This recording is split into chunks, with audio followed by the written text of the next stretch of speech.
nang te kam na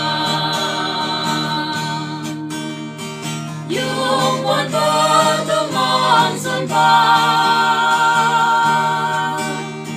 nang kasong mayong langga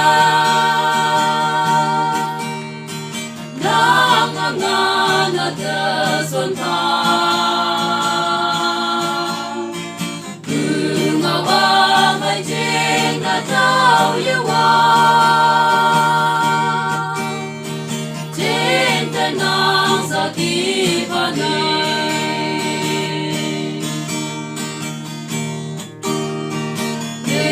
Sinari hadapan yung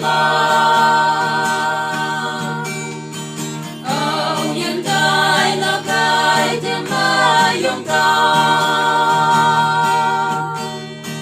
Mapuyahan ang tanglan At ay ganda ng yakaya mo Yan na nang yakap yung buwan pa tumansan pa nang kasapayong langlan nang angan at dasan pa kungawa may jing na tao yawa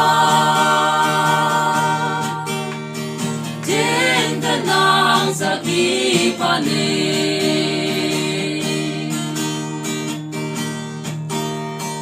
Jisua bilang dahagayin Jata say apin na mentan ka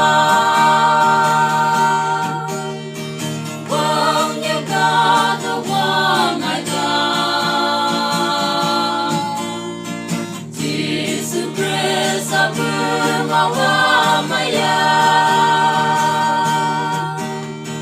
na mayang natang saktan